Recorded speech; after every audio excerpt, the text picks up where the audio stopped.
नमस्ते, मैं आपकी दोस्त मनाली गर्ग आपका स्वागत करती हूँ हमारे इस चैनल में जिसका नाम है द स्पेशल टीचर्स। तो आज का हमारा टॉपिक है असेसमेंट और आज हम असेसमेंट के बारे में जानेंगे और उसके पर्पसेस के बारे में। तो सबसे पहले हम बात करते हैं असेसमेंट के इंट्रोडक्शन की। कुछ हम केस स्टडीज़ लेकर आए हैं आपके लिए, जैसे कि पहली केस स्टडी है जिसमें प्रिया है जिनका 8 साल का बच्चा है जिसे बैठने में भी सपोर्ट चाहिए होता है। तो एक सर्वे उनके एरिया में विजिट हुआ और उन्होंने सब मदर से कुछ क्वेश्चंस पूछे बाल विकास से रिलेटेड, चाइल्ड डेवलपमेंट से रिलेटेड, और उस बेसिस पे प्रिया को बोला गया कि वो डॉक्टर से मिले और अपने बच्चे को और उस टीम ने बताया कि उन्हें लगता है कि उनके बच्चे को कोई डिसेबिलिटी हो सकती है, डिटेक्ट हुई है। इसी तरीके से हम दूसरी केस स्टडी की बात करें तो अर्जुन है जिनका 8 साल का बच्चा है। वो कहते हैं कि उनके बच्चे को इंटेलेक्चुअल डिसेबिलिटी है और वो चाहते हैं अपने बच्चे को स्कूल में एडमिशन कराने की। तो जब वे स्कूल जाते हैं तो उनसे बोला जाता है कि आप अपने बच्चे की medical report, psychological report, educational test, ये सब चीज़ें एप्लीकेशन फॉर्म के साथ रजिस्टर लगाएं ताकि वो स्कूल वाले पता कर सकें कि बच्चे की डिग्री क्या है रिटार्डेशन की और बच्चे की कंडीशन किस तरीके की है, किस तरीके का नेचर है। तो अभी जो भी हमने एग्जाम्पल पढ़े असेसमेंट के वो डील करते हैं सबसे पहले असेसमेंट को विद पर्सन इंटेलेक्चुअल डिसेबिलिटी। तो आज अब हम बात करते हैं कि असेसमेंट क्या है। तो असेसमेंट का एक मात्र मतलब है कि किसी चीज़ का नाप लेना, एस्टिमेट करना, माप लगाना, और ब्रॉडली कहा जाए तो किसी के बारे में इंफॉर्मेशन लेके और उसे एनालाइज करना, समझना और उसके ऊपर कोई भी गोल इम्प्लीमेंट करना, कुछ भी टास्क बनाना, तो और डे टू डे लाइफ में उसे इम्प्लीमेंट करना। किस तरीके की सिचुएशंस आ सकती हैं, कैसे लिविंग होती है डे टू डे लाइफ में, ये हम इंटेलेक्चुअल डिसेबिलिटी के कंटेक्स्ट में बात कर रहे हैं। तो एक अगर हम कुछ उससे हटके जाएं, आईडी से हटके जाएं, तो मैं एक सिंपल से एग्जांपल लेते हैं कि अगर हमें कहीं घूमने जाना है, हमें कहीं ट्रिप पे जाना है, तो सबसे पहले हम लोग क्या क्या सोचेंगे कि हम कहाँ जा रहे हैं, उसके लिए ट्रांसपोर्टेशन कैसे होगा, ट्रेन से जाएंगे, बस से जाएंगे या कार से जाएंगे, किस तरीके से जाएंगे, वहाँ पर फैसिलिटीज़ किस तरीके से मिलेंगी, क्या क्या एक्सपेंडिचर इन्वॉल्व होंगे हैं और किस तरीके का खर्चा होगा, क्या हर चीज़ हम ध्यान रखते हैं और फिर हम सोचते हैं कि ये फिजिबल होगी हमारे लिए ट्रिप या नहीं, हमारे लिए फ़ायदा, हम घूम पाएंगे या नहीं, हमारे लिए ठीक रहेगी ट्रिप या नहीं। तो इसी तरीके से हमने टोटल क्या हमने अपने दिमाग में लगाया या हमने क्या सोचा, हमने एक तरीके से उस होल ट्रिप का असेसमेंट करा कि किस किस तरीके से क्या होगा, फिर हम उस पर कोई कंक्लूजन पर आते हैं। तो अब हम आगे चलते हैं, एक डेफिनेशन जानते हैं असेसमेंट की। इंटेलेक्चुअल टर्म में भी कहा जा सकता है इसको और इंडिविजुअल टर्म में भी। तो सबसे पहले पढ़ते हैं हम क्या है। एक है assessment refers to the process of gathering, analyzing information in order to make instructional, administrative and or guidance decisions about or for an individual। तो इसमें क्या बोला गया है, सेम टू सेम बोला गया जैसे मैंने आपको पीछे भी बताया था कि असेसमेंट क्या रेफर करता है, किसी के बारे में इंफॉर्मेशन लेना, किसी तरीके से लेना और फिर उसको गाइडेंस देना, डिसीजन उसके लिए लेना कि किस तरीके से उसको गाइड किया जाएगा और किस तरीके से उसके गोल्स बनेंगे, किस तरीके से इम्प्लीमेंटेशन होगा। तो एक और डेफिनेशन हम पढ़ते हैं जो दी है लोगन ने 1977 में। उन्होंने बोला है assessment as the use of various instrument, test, inventories, observation and so on utilized in identify skills and ascertaining progress. The frequency used different terms are evaluation and diagnosis। तो इसमें क्या कहा गया है, जो असेसमेंट है वो वेरियस इंस्ट्रूमेंट्स यूज़ करता है, जैसे टेस्ट यूज़ करते हैं, हम एनालाइज करते हैं, प्रीवियस हम नॉलेज यूज़ करते हैं, ऑब्जर्व करते हैं चाइल्ड को, और बच्चे की जो स्किल है, लेवल्स हैं, अभी करंट लेवल है वो जानते हैं। ठीक है, इस तरीके से उन्होंने बोला गया और फिर उस पर एवेल्यूशन किया जाता है, डायग्नोज किया जाता है, इस तरीके से इम्प्लीमेंटेशन होता है। तो अब हम थोड़ा सा डेफिनेशन को ब्रॉड टर्म में भी पढ़ते हैं, थोड़ा हटके पढ़ते हैं। तो क्या होता है assessment? Systematic gathering and analysing information as usual, जो हमने अभी पीछे पढ़ा उसका ब्रॉड टर्म हम बात कर रहे हैं यहाँ पर, कि हम लोग बोल रहे हैं कि सिस्टमैटिक एक तरीके से इंफॉर्मेशन ली है, उसको समझा गया है और उसके हिसाब से हमने कोई भी चीज़ पे इम्प्लीमेंट किया गया है।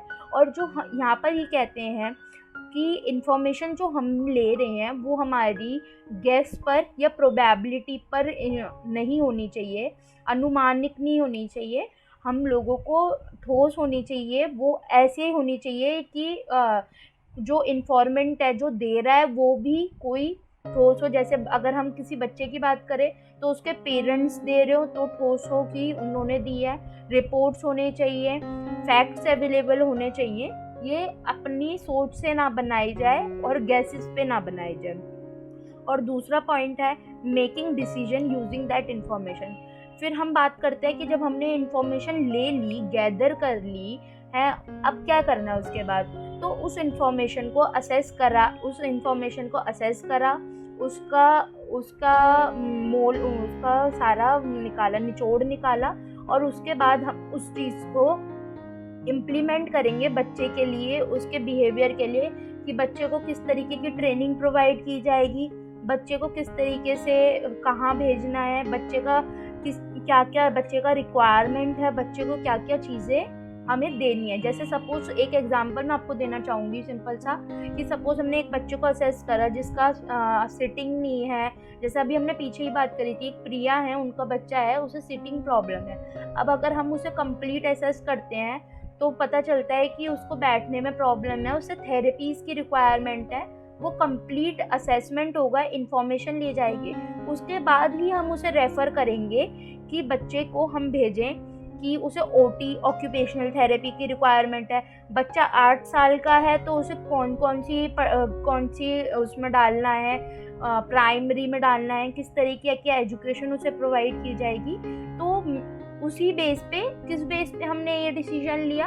हमने इंफॉर्मेशन जो कलेक्ट करी थी उस बेस पे ये डिसीजन लिया, हमने बच्चे को असेस करा, उस फॉर्म पे ये हमने डिसीजन लिया।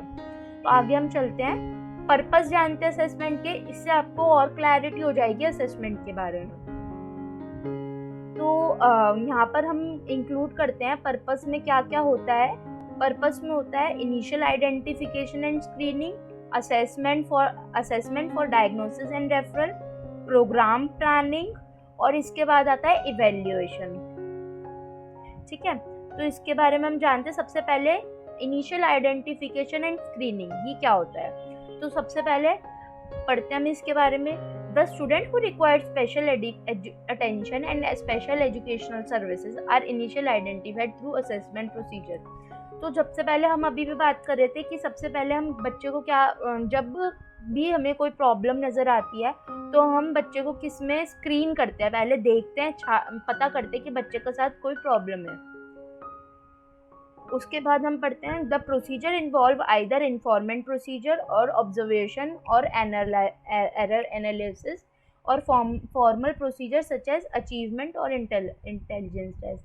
इसमें हमने बात करी है कि जो भी हमारे को प्रोसीजर होगा आइडेंटिफिकेशन और स्क्रीनिंग का, वो उसमें क्या क्या इन्वॉल्व होगा। ऑब्जर्वेशन इन्वॉल्व हो सकता है इन्फॉर्मेंट प्रोसीजर हो सकता है। इन्फॉर्मेंट प्रोसीजर मतलब कोई बच्चे के बारे में हमें इन्फॉर्म कर रहा है।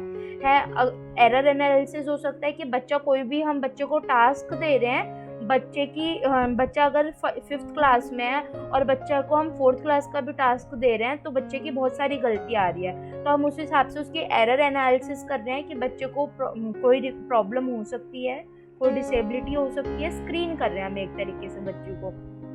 और एक फॉर्मल प्रोसीजर जो हमारा कहा गया है इंटेलिजेंस टेस्ट, अचीवमेंट टेस्ट, जो साइकोलॉजिस्ट करते हैं, जो स्टैंडर्डाइज टूल से होता है, साइकोलॉजिस्ट या डॉक्टर्स करते हैं। तो इसके बारे में हम नीचे पढ़ते हैं। In other words, assessment is use to identify child who need further evaluation.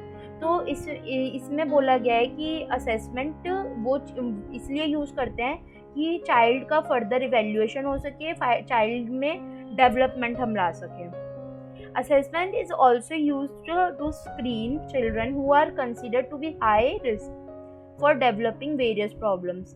These children have not yet developed deficiencies requiring special education but do exhibit certain behavior suggest problem in the future. कुछ assessment इस तरीके से भी consider किए जाते हैं जो बच्चे हाई रिस्क पर होते हैं। कहने का मतलब ये है कि बच्चे अगर छोटे हैं, 3 साल के हैं, 4 साल के हैं, मे बी उन्हें स्पेशल एजुकेशन की रिक्वायरमेंट ना हो, लेकिन उनके साथ उनका डेवलपिंग माइलस्टोन पूरा नहीं होता है, कंप्लीट नहीं होता है, उनके बिहेवियर्स कुछ इस तरीके से होते हैं ताकि हम उन्हें असेस करें और उन बिहेवियर्स को उसी टाइम रोक कर दें ताकि बच्चे को एडवांटेज हो, बच्चे को इन फ्यूचर प्रॉब्लम ना आए। अब हम बात करते हैं assessment for diagnosis and referral की। On the basis of screening you may suspect that child mentally retarded. However, to confirm that this you need to be detailed assessment. Screening indicates the possibility of disability. A diagnosis confirms that whether it's not preliminary assessment through screening is correct. Thus, diagnosis is the second purpose stage of assessment. In this case of mental retardation, diagnosis will help you to establish the degree of retardation, associated problems, and the reason for the condition.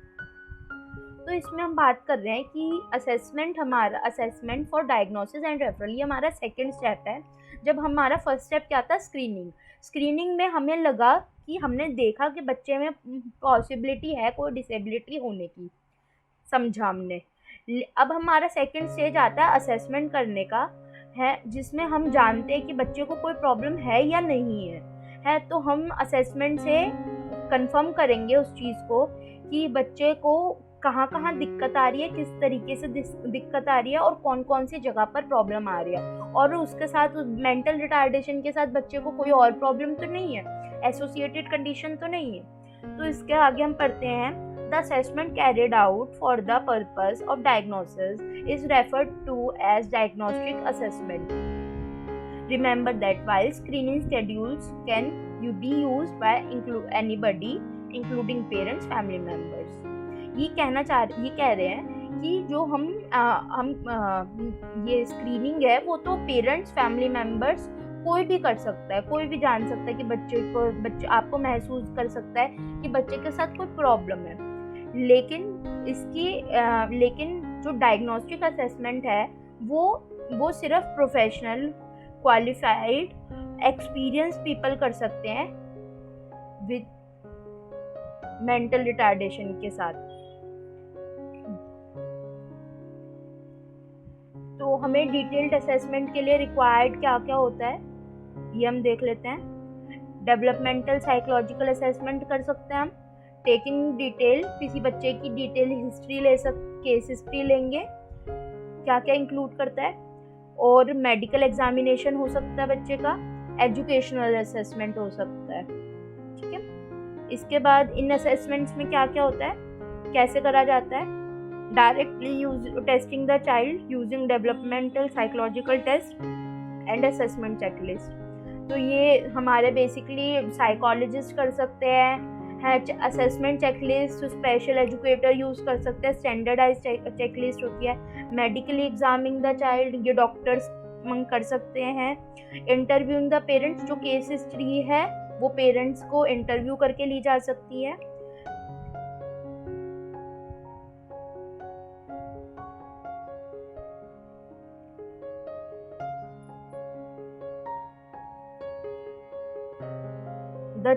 The training and the guidance provided to the child depends on diagnosis that has been made.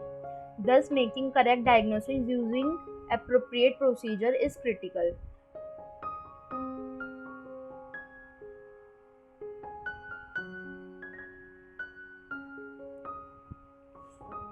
The following cases. तो हम एक case की बात करेंगे जिसमें diagnose हुआ है, बच्चे का असेसमेंट हुआ है और बच्चे का स्क्रीनिंग हुआ है।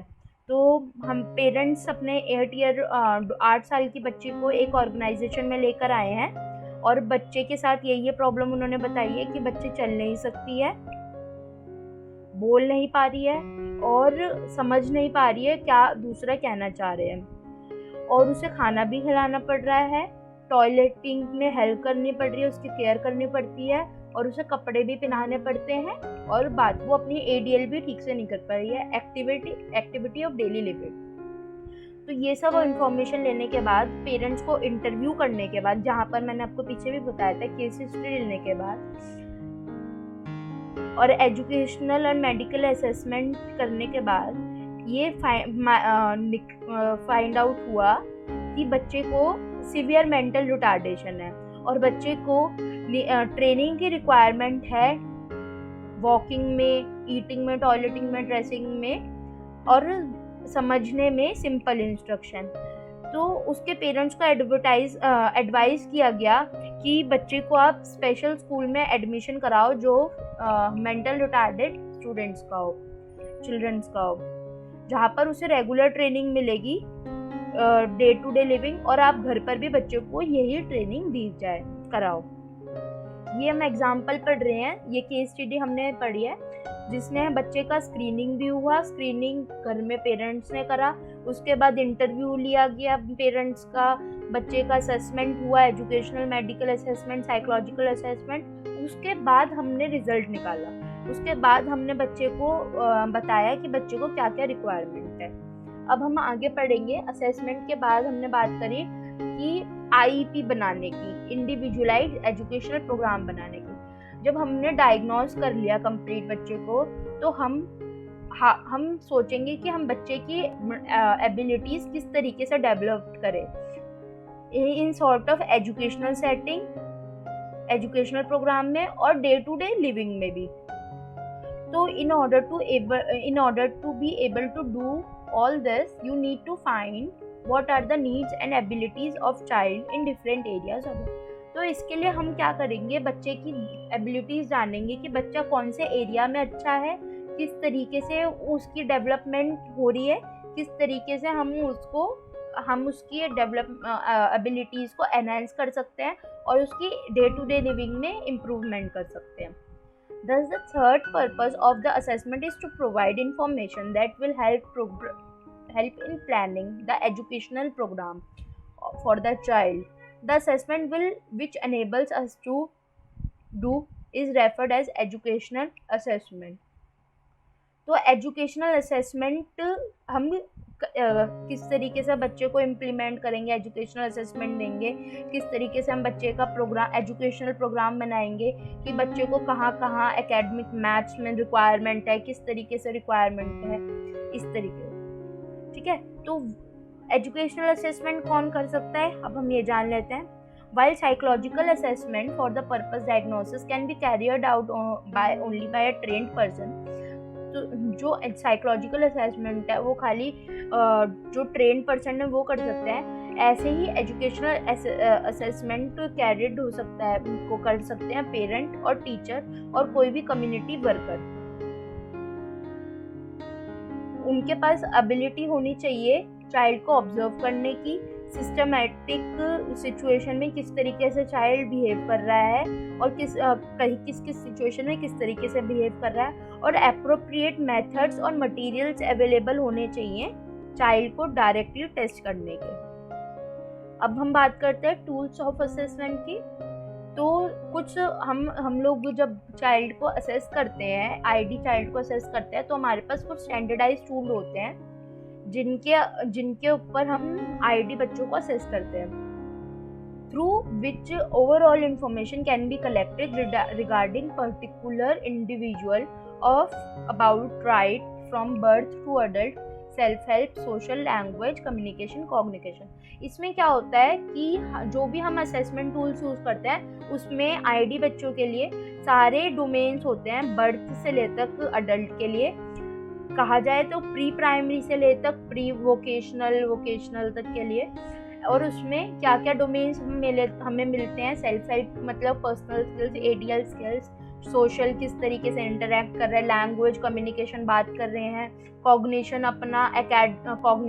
अपना लॉजिक किस तरीके से यूज़ कर रहे हैं, fine and gross Motors play में किस तरीके से हो रहे हैं, वोकेशनल मतलब कोई वोकेशनल अगर बच्चा है वोकेशनल स्किल्स किस तरीके से कर रहा है जिससे वो अर्न कर सकता है, एकेडमिक पढ़ाई में मैथ्स, इंग्लिश, हिंदी, साइंस, इन सब चीज़ में किस तरीके से उसका क्या करंट लेवल है, किस तरीके से हम उसे सर्च कर सकते हैं। तो कुछ असेसमेंट टूल्स के नाम मैं आपको बताती हूँ। एक है MDPS Madras development programming system, एक है FACP checklist functional assessment checklist for programming, एक है Upanayan programme programme for development training for children with mental retardation, ये 0 to 6 ईयर्स के लिए होता है।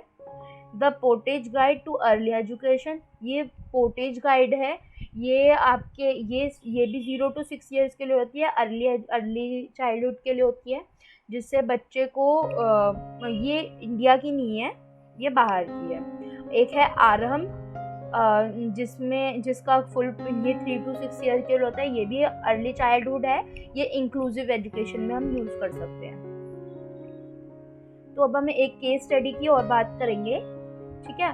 ऑन द जो हमने प्रीवियस सारा पढ़ा उसके बेसिस पे हमने सारी चीज़ें इसमें इम्प्लीमेंट करी। On the basis of interviews, observation of the child and use of functional assessment checklist, जो हमने चेकलिस्ट यूज़ करी, और करंट लेवल हमने the current level of functioning हमने निकाला, बच्चे का फंक्शनिंग निकाला, और उसमें हमें बच्चे में क्या क्या प्रॉब्लम, असेसमेंट में क्या क्या चीज़ें नज़र आई।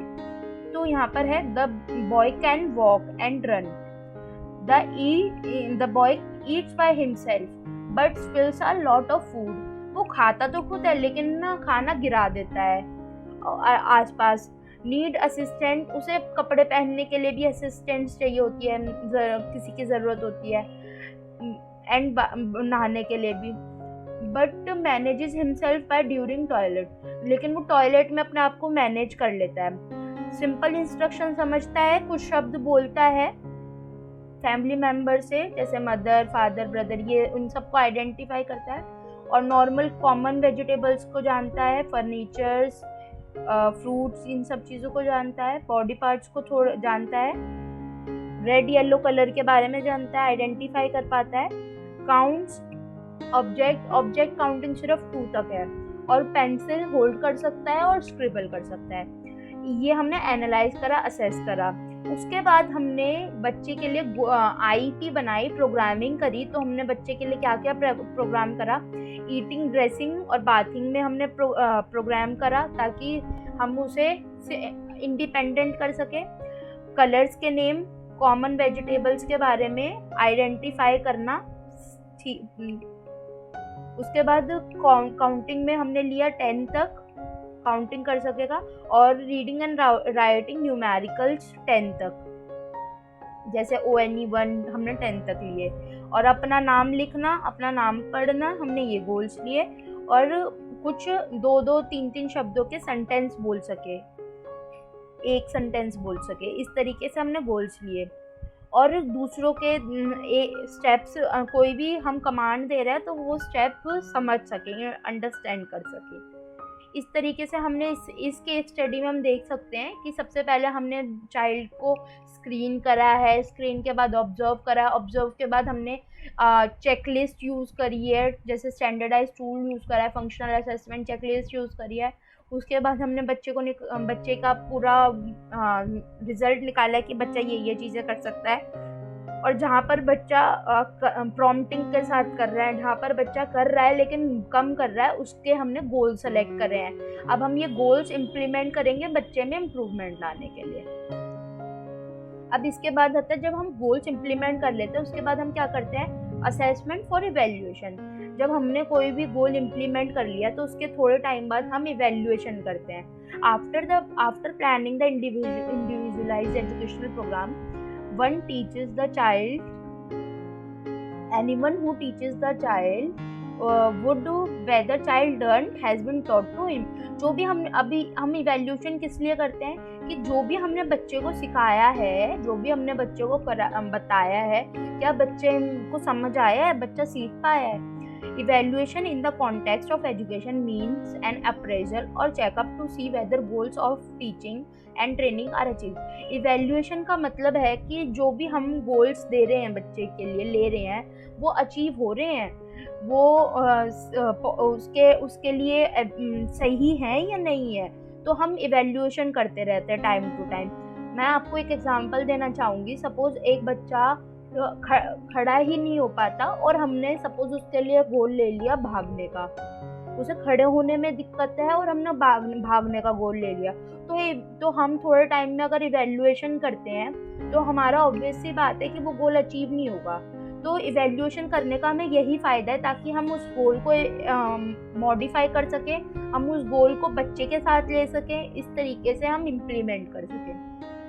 On the basis of evaluation, you will decide whether you will continue with the same teaching strategy or modify them, whether to move on next step or teach spend time or what. तो इसमें यही कहना चाह रहे हैं कि आप उसी चीज़ पर टाइम स्पेंड करना चाह रहे हो या बच्चे को और इम्प्रूवमेंट की ज़रूरत है या आपको अपनी टीचिंग स्ट्रेटेजी मॉडिफाई करने की ज़रूरत है। तो एवेल्यूशन ये काम करता है।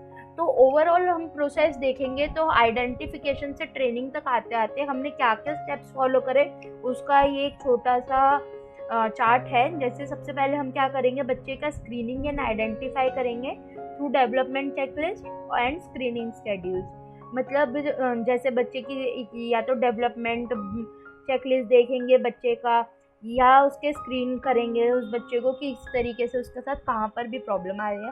फिर हम डायग्नोज करेंगे, रेफर करेंगे। इसमें हम through psychological assessment, case history लेते हैं, मेडिकल एग्जामिनेशन होते हैं, एजुकेशनल असेसमेंट होते हैं। फिर इन सब के बाद हम प्लान करते हैं इंडिविजुअल प्रोग्राम एंड इंटरवेंशन। इसमें हमने जाना कि हम बच्चे को प्रोग्राम करते हैं, हम असेस करते हैं, सब चीज़ें करते हैं। उसके बाद हम उसके लिए गोल प्लानिंग करते हैं ये, और फिर गोल इम्प्लीमेंट करता है। लास्ट हमारा आता है इवैल्यूएशन। इवैल्यूएशन में हम बच्चे के लिए हम देखते हैं कि बच्चे में कितनी प्रोग्रेस हुई है, अगर नहीं हुई है तो कहाँ प्रॉब्लम है, और हम उसे मॉडिफाई करते हैं। Thank you. अगर आपके कोई भी डाउट्स हों तो कृपया कमेंट सेक्शन